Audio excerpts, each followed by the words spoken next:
Bonjour à tous, je suis Axel, bienvenue dans cette nouvelle vidéo sur l'utilisation d'Excel, vidéo au travers de laquelle je vais vous montrer comment regrouper les dates dans un tableau croisé dynamique. Dans une première partie, on va voir comment regrouper manuellement les dates dans un tableau croisé dynamique et dans une deuxième partie, on verra comment désactiver le regroupement automatique des dates. Mais tout d'abord, si vous souhaitez recevoir ce fichier sur Excel avec d'autres exercices, avec sujets corrigés plus vidéos de formation correspondantes, il y a un lien dans la description, vous n'avez qu'à cliquer, saisir votre email et vous recevrez tout ce contenu gratuitement par email. Et pour ceux qui veulent aller plus loin, il y a des formations complètes pour apprendre Excel. C'est parti! Alors, dans l'exemple, on a une entreprise qui vend des produits à des grandes surfaces et on a un tableau qui liste toutes les commandes réalisées par cette entreprise et pour chaque commande, on retrouve notamment la date de commande. Donc, on va commencer par créer le tableau croisé dynamique.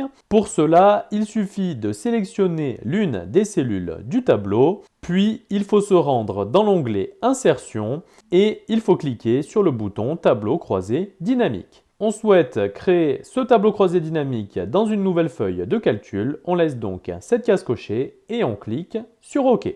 Et si on coche le champ date commande, dans l'exemple, les dates sont regroupées automatiquement. En effet, depuis la version Excel 2016, les groupements de dates se font automatiquement et les dates sont groupées par année, par trimestre et par mois. Par contre, pour les versions antérieures à Excel 2016, les groupements de dates ne se font pas automatiquement. Mais que ce soit pour les versions antérieures à Excel 2016 ou pour ajouter des groupements supplémentaires, il est possible de grouper les dates manuellement. Pour cela, il faut commencer par sélectionner un des éléments du champ date, peu importe lequel, puis il faut se rendre dans l'onglet Analyse du tableau croisé dynamique, puis il faut dérouler le menu Groupe et cliquer sur Grouper le champ.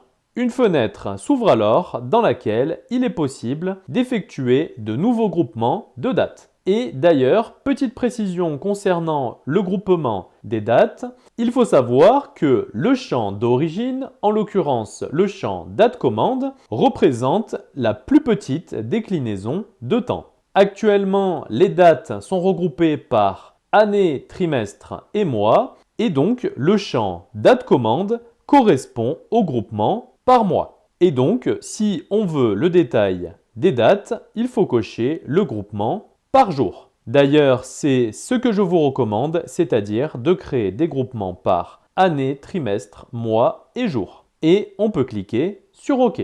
Et désormais, le champ date commande correspond au groupement par jour puisqu'il s'agit de la plus petite déclinaison de temps. Donc désormais, on a 4 groupements au niveau des dates et il suffit de sélectionner ceux dont on a besoin pour le rapport. Par exemple, ici, je vais décocher le détail par jour. Il faut donc décocher le champ date commande. Concernant les groupements de dates, il y a deux méthodes pour développer et réduire le détail des groupements. Première méthode, il s'agit de développer et réduire chaque champ individuellement avec les boutons moins et plus directement sur le groupement dans le rapport. Ici, on affiche le détail uniquement pour 2019.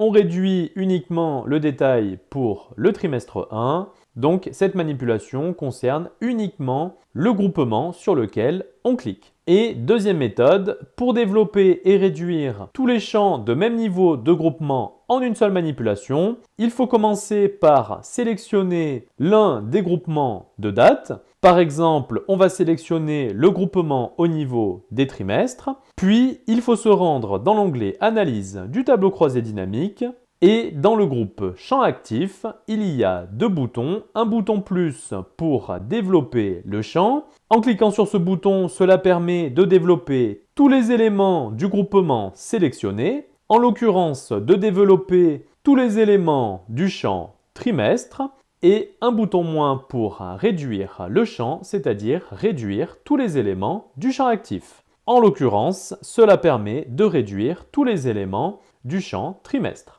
On peut effectuer la même manipulation pour le champ année. Pour cela, il suffit de sélectionner l'un des éléments du champ année, par exemple l'année 2019, et il suffit ensuite de cliquer sur le bouton « Moins » pour réduire le champ et « Plus » pour développer le champ. Maintenant, on va voir comment désactiver le regroupement automatique des dates. Pour cela, il faut cliquer sur l'onglet « Fichier », puis se rendre dans les options et dans l'onglet « Données », dans la zone « Options des données », il faut cocher la case « Désactiver le regroupement automatique des colonnes date-heure dans les tableaux croisés dynamiques ». Et on valide en cliquant sur OK. Et désormais, si on recrée à nouveau un tableau croisé dynamique, donc on clique sur l'une des cellules du tableau, puis on se rend dans l'onglet Insertion, on clique sur Tableau croisé dynamique, puis on clique sur OK. Et désormais, si je coche le champ Date commande, les dates ne sont pas regroupées automatiquement. Donc voilà pour cette vidéo sur comment regrouper les dates dans un tableau croisé dynamique. N'hésitez pas à mettre un petit j'aime si la vidéo vous a plu, ainsi qu'à la commenter et à la partager aux autres utilisateurs d'Excel. Je me répète, si vous souhaitez recevoir le fichier Excel utilisé pour cette vidéo, il y a un lien dans la description, vous n'avez qu'à cliquer, saisir votre email et vous recevrez directement ce fichier par mail. J'espère en tout cas que cette vidéo vous sera utile et quant à nous, on se dit à la prochaine.